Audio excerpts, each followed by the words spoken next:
معیشت سنبھلنے کا نام نہیں لے رہی ہے. حکومت دعویٰ کر رہی ہے کہ معیشت سے تمام خطرات ٹل گئے ہیں, وہ مستحکم ہو رہی ہے, لیکن ایسا بظاہر ہوتا نظر نہیں آتا. ایک ہفتے سے روپیہ پھر مسلسل گراوٹ کا شکار ہے.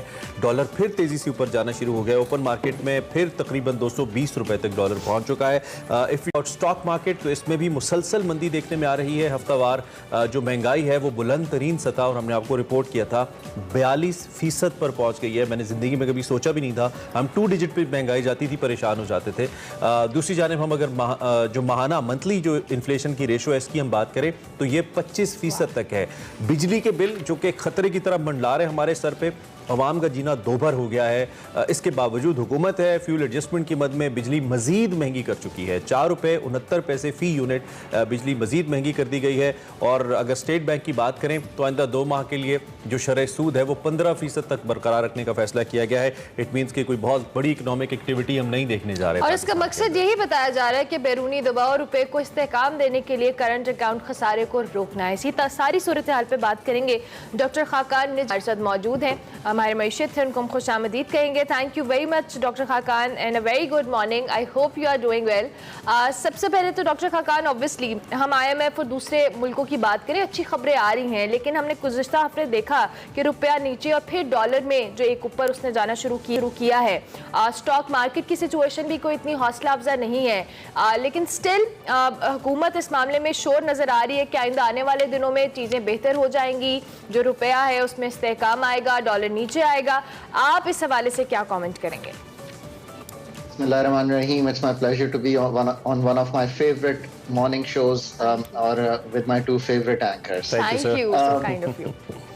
اچھا, آپ نے پہلے 2 باتیں بہت اچھی کی ہیں, میں اس پہ کامنٹ کروں. آئی تھنک بلوچستان کی جو اس وقت فلڈس کی پوزیشن ہے اس کو میڈیا کی بھی انف کوریج نہیں مل رہی, اور سوشل میڈیا پہ بھی چونکہ politics has taken over our lives, تو یہ آپ نے بہت اچھا کیا کہ آپ نے یہ اپیل کی. اس کو کرتے رہیں.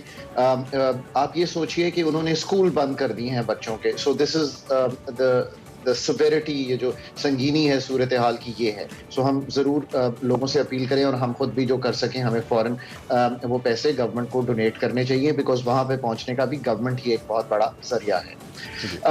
دوسرا, آپ نے ہیپینس کی بات کی. میں ہیپینس کے بارے میں ضرور ایک چیز کہتا ہوں. میں ہمیشہ کہتا ہوں کہ you know wherever I live I try to make it a heaven, کہ میں اس کو ایک جنت سی بنا لیتا ہوں. اس سے مطلب یہ ہے کہ you know happiness is an attitude.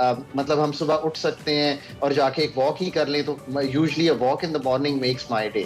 So happiness ایک ایٹیٹیوڈ ہے. ہم سیڈ سے بھی زندگی تو گزرنی ہے اور ہیپینس سے بھی گزر سکتی ہے. سو آج آپ نے دونوں بہت اچھے ٹاپکس کیے. So I am very happy and you know my 2 cents on both of those.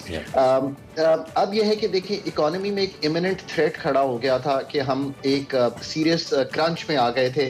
ہمارے پاس جو ڈالرز تھے وہ بہت کم رہ گئے تھے, اور اس کی بنیادی وجہ جو تھی وہ تھی IMF کا پروگرام کا ڈیلے ہونا.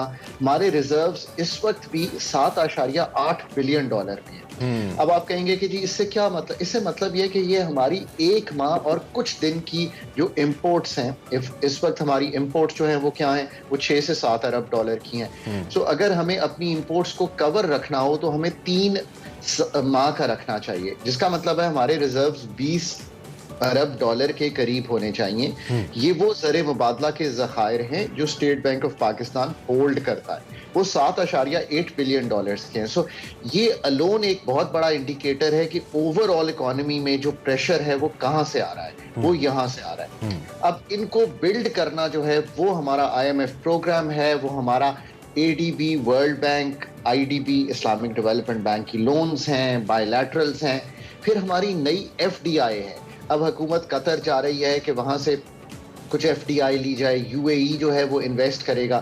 سو ابھی ہم اس پروسیس میں پڑے ہیں کہ ہم اس جو امیوننٹ تھریٹ تھا اس سے نکلنے کے لیے اور اس پہ تھوڑا سا بلڈ کرنے کے لیے ہم یہ کرنا چاہ رہے ہیں. سینٹیمنٹ جو ہے وہ ڈراپ کر جاتا ہے, بیکاز جیسے ہی اب کل یا پرسوں میں جو ہوا ہے, جو آپ نے روپے میں دیکھا فرائیڈے اور منڈے کو, وہ یہ ہے کہ ایک پولیٹیکل ایکٹیویٹی ہائٹن ہوئی, اس کے ساتھ ساتھ دنیا میں جو ڈالر ہے وہ اسٹرینگتھن ہوا.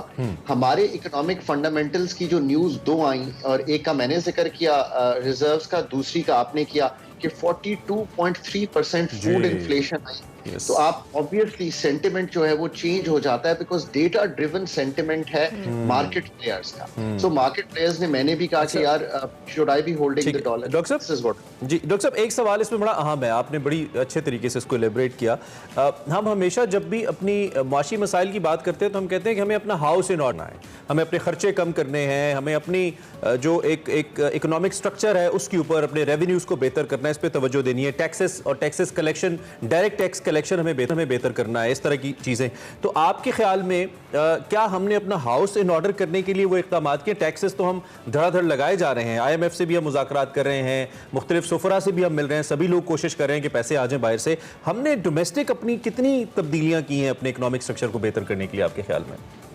یہ آپ نے کلیدی بات کی ہے, اور جو آپ ابھی کھڑے ہیں جس میں ہم کہتے ہیں کہ کرنٹ اکاؤنٹ کا ڈیفیسٹ یا بیرونی ڈیفیسٹ بہت بڑا ہے, اس کی ایک بہت بڑی وجہ یہ ہے کہ جو آپ کا مالیاتی خسارہ یعنی کہ فسکل ڈیفیسٹ جو آپ نے خرچے کیے پچھلے سال جولائی سے لے کر جون 2022 تک, جو آپ کا مالیاتی سال FY 2022 گزرا, اور جو آپ نے کمائی کی پورے پاکستان میں, اس کا جو خسارہ ہے وہ ایور ہائیسٹ ہے جو پاکستان نے ٹچ کیا, وہ 25 ارب ڈالر ہے. میں کیوں اس میں ڈالر, حالانکہ ہے وہ 5280 ارب روپے, پر جب آپ 25 ارب ڈالر دیکھیں گے تو آپ کہیں گے کہ یار ہم IMF سے 6-7 ارب ڈالر کے لیے اتنی کوشش کرتے ہیں, اور خسارہ ملک میں اگر ہم 25 ارب ڈالر کا کرتے ہیں تو ہمارا ہاؤس کہاں ہے آرڈر میں؟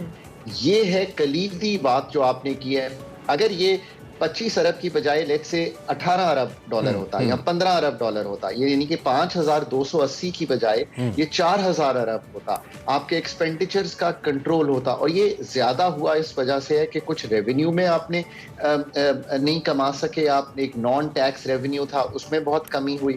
دوسرا آپ کے خرچے جو ہیں وہ بہت بڑھ کے آئے کمپیئر ٹو جو آپ امیجن کر رہے تھے. سو اس کو اگلے سال میں اگر ٹھیک کریں گے تو دو چیزیں ہوں گی. ایک تو یہ ہوگا کہ آپ کا جو فسکل کا جب خسارہ کم ہوگا تو انفلیشن کا بہت بڑا تعلق ہے. یہ کیوں ہے دیکھیں نا, کیونکہ روپے چیز کر رہے ہیں گڈز کو, یعنی کہ جب حکومت خرچ کر رہی ہے اور زیادہ خرچ کرتی جا رہی ہے تو چیزیں تو شاید اتنی ہی بن رہی ہیں ملک میں, تو وہ ان کی قیمت بڑھ رہی ہے. سو انفلیشن کا ایک بہت بڑا عنصر اس مالیاتی خسارے سے آ رہا ہے. اور دوسرا یہی خرچہ جو ہے امپورٹس کو بھی بڑھا رہا ہے, تو آپ کا بیرونی خسارہ بڑھ رہا ہے. میرا خیال ہے کہ اب آپ کا جو اگلا سال ہے وہ اس چیز پہ بیسڈ ہے کہ آپ نے اپنا جو ایکسپینڈیچر ہے اس کو کنٹرول کر کے مالیاتی خسارہ کنٹرول کریں. ٹھیک ہو گیا. ڈاکٹر خاقان, دوسری جانب اسٹیٹ بینک کی بھی اگر ہم نے بات کرنی ہے تو آئندہ 1.5 ماہ کے لیے 15% جو شرح سود ہے اس کو برقرار رکھنے کے حوالے سے انہوں نے کہا ہے, اور پرپز یہی بتایا جا رہا ہے کہ مہنگائی کو کنٹرول کیا جائے گا, جو طلب ہے اس میں اعتدال کی ایک سچویشن آئے گی, یا بیرونی پوزیشن جو ہے وہ ہماری بہتر ہوگی. آپ کو لگتا ہے کہ جو ساری سچویشن کے لیے شرح سود کو اس طرح سے مینٹین رکھا جائے گا, کیا یہ ٹارگٹ یا گول ہم اچیو کر پائیں گے ان تمام تر اقدامات کے باوجود؟ تو اب آپ نے دوسری بہت امپورٹنٹ پالیسی کی طرف ہنٹ کیا. ایک پالیسی ہوتی ہے جو مالیاتی خسارے کو سنبھالتی ہے, اور دوسری پالیسی ہوتی ہے جس کو ہم کہتے ہیں مانیٹری پالیسی, جو اسٹیٹ بینک آف پاکستان یا کوئی بھی دنیا کا سینٹرل بینک رن کرتا ہے. اور اس کا ایک اہم جز جو ہے وہ ہے آپ کا interest rate of the country. اور اس کو ہم آسانی سے یوں سمجھتے ہیں کہ میں نے لیٹ سے ایک نئی گاڑی لیز کرنی تھی اور انٹرسٹ ریٹ ملک میں 8% ہے صرف, تو میں کہوں گا یار 8% تو میں افورڈ کر سکتا ہوں, 1 لاکھ پہ میری جو قسط ہے وہ سالانہ 8,000 روپیہ بنے گی, تو میں گاڑی لیز کر لیتا ہوں. اب میں گاڑی لیز کرتا ہوں تو امپورٹ ہوتی ہیں چیزیں, جو CKD ہم کٹ جس کی بات کرتے ہیں تو امپورٹ بڑھتی ہے. اب جب ایز اے پالیسی میکر میں نے اس شرح سود کو 15% کر دیا, تو پھر میں ہی ایز این انڈیویجول کہوں گا کہ اب میری قسط 15,000 روپیہ ہو گئی ہے سالانہ. نہیں بھائی, میں یہ افورڈ نہیں کر سکتا, بیکاز میری جو سیلری ہے اس میں اور میری کاسٹ آف لیونگ دیکھ کر میں یہ افورڈ, تو میں وہ گاڑی نہیں منگواؤں گا.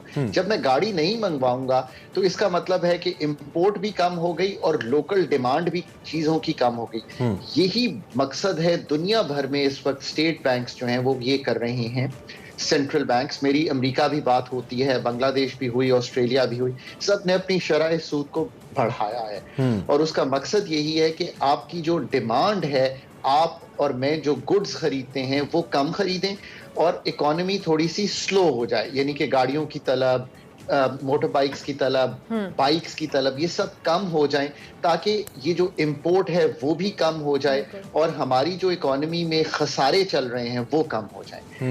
سو یہی مقصد ہے اس کو بڑھانے کا.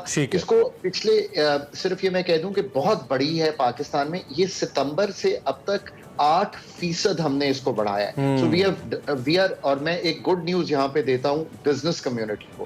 میرا یہ ذاتی خیال ہے کہ اگر انفلیشن ستمبر کے بعد بہتر ہونا شروع ہو گئی تو ہم نے جو پیک ریٹس ہیں، کیونکہ بزنس مین بڑے کنسرنڈ ہوتے ہیں کہ جی میں نے کاروبار کرنا ہے، میری شرح سود، I think we have hit the peak rates. ادھر سے آنے والے 6 ماہ کے بعد آئی تھنک کہ کچھ بہتری کی گنجائش پیدا ہونا شروع ہو جائے. اچھا، یہ بہت ہی اچھا نقطہ آپ نے اٹھایا، اور چونکہ اور شرح سود کو آپ نے بڑا اچھا طریقے سے ایکسپلین کیا کہ اس کے بڑھنے سے کس طریقے سے اکنامک ایکٹیویٹی آپ تھوڑا سا سلو ڈاؤن معیشت کو کرتے ہیں. میرا کنسرن یہی تھا، کچھ حد تک آپ نے ایڈریس کر بھی دیا کہ پھر جو چھوٹے سرمایہ کار ہیں اگر بینک ان کو لینڈنگ نہیں کریں گے تو پھر اکنامک ایکٹیویٹی کیسے ہوگی، لیکن وہ اوبویسلی ہم سفر کرنا شروع کر دیتے ہیں جو کہ پھر ہماری امپورٹس بڑھ جاتی ہیں. اچھا، ایک تو یہ جو قانون سازی کا جو پروسیس ہے، جیسے آرڈیننسز کے ذریعے قانون سازی ہوتی ہے، کل بھی ہم نے دیکھا جو نئے ٹیکسز لگائے گئے اور تاجروں کے حوالے سے جو ان پہ سیلز ٹیکس لگایا گیا اور جو پہلے فکس ٹیکس کی تجویز تھی اس کو امینڈ کیا گیا، اس کو آپ کیسے دیکھتے ہیں اور کیا اس کا کوئی پازیٹیو امپیکٹ آئے گا آنے والے وقت میں؟ سو آئی ایم ریئلی گلیڈ کہ آج ہم بڑی سحر حاصل گفتگو کر رہے ہیں اکانومی کے بارے میں اور بڑی سیریس گفتگو کر رہے ہیں. اب تیسری چیز یہ آئی کہ ہم نے بجٹ تو ابھی دیا، تو پھر ہمیں کیا ضرورت پیش آ گئی کہ بجٹ کے دیتے ہی 1 ماہ کے اندر ہم ایک جس کو منی بجٹ عام لوگ سمجھتے ہیں، یا ہم بجٹ میں ترمیم کرنے جا رہے ہیں. دیکھیں، ایک تو یہ بات ہے کہ میں نہیں اس سے ایگری کرتا کہ جو ہمارے ٹریڈرز بھائی ہیں، ہماری جو یہ کمیونٹی ہے، ہماری ہول سیل اور ریٹیل ٹریڈ ہے، اس کو اب بہت سوچنا پڑے گا. اس کو ہم نے بہت عرصہ پراپرٹی کی طرح ٹیکس سے باہر رکھا ہے. آج ہم انہی کی بات کر لیتے ہیں. ان پہ ایک 42 ارب روپے کا ٹیکس جو ہے وہ نافذ کیا گیا، اور وہ بھی فکس ٹیکس تھا. میں فکس ٹیکس کا بھی حامی نہیں ہوں. وہ اس لیے کہ میں، آپ اور کوئی اور حضرات اور خواتین مل کے یہ کیسے ہو سکتا ہے؟ میری انکم فرق ہے، آپ دونوں کی انکم فرق ہے، ہم کیوں ایک ہی ٹیکس دیں؟ آپ اگر زیادہ انکم کماتے ہیں آپ زیادہ دیں، میں آپ سے زیادہ کماتا ہوں تو میں آپ سے زیادہ دوں، پر ہم تینوں پر ایک ہی ٹیکس لگا دیں. چلیں، ہم نے فکس ٹیکس رجیم میں لے آئے، کچھ سلیبز کریٹ کی، 3,000 کی، 10,000 کی اور آئی تھنک 7,000 کی 3 سلیب، پر ہم نے اس کو بھی نہیں مانا اور ہم نے کہا کہ نہیں، ہمیں یہ بھی ایکسیپٹیبل نہیں ہے. اور چونکہ چلیں اس کی ایک ڈائمینشن ہے، کچھ اس میں ٹھیک بھی ہوگا، کچھ حکومت نے کم کیا ہوگا. سو ہم نے اس کو آج تیسری دفعہ واپس لیا ہے. میں حکومت میں 2 دفعہ تھا جب ہمیں واپس لینا پڑا، اور اب آج تیسری دفعہ ہم نے. سو اس کو پورا کرنے کے لیے کچھ ٹیکسز لگائے گئے ہیں اور اس میں ایک ترمیم کی گئی ہے. یہ اچھا طریقہ اس لیے نہیں ہے کہ ہمیشہ ٹیکسیشن جو ہے وہ اسمبلی کے تھرو ہونی چاہیے، بٹ حکومتیں مجبور ہو جاتی ہیں اور ان کو یہ کرنا. بالکل ٹھیک. ڈاکٹر صاحب، thank you very much for precious time. آپ جب بھی آپ کو دعوت دیتے ہیں آپ تشریف، جیسا کہ آپ نے کہا سیر حاصل، تو یقینی طور پہ ہمارے لیے سیر حاصل گفتگو ہے، اور یہ بہت ضروری ہے آفن سے کہ اکانومی پہ بات سب سے زیادہ ہونی چاہیے. سب سے کرٹیکل اس وقت ٹاپک یہی ہے. اللہ کرے صورتحال بہتر ہو. صورتحال کیا ہے ہم نے آپ کے سامنے رکھی. ابھی ہم بریک لیں گے، بریک کے بعد حاضر ہوں.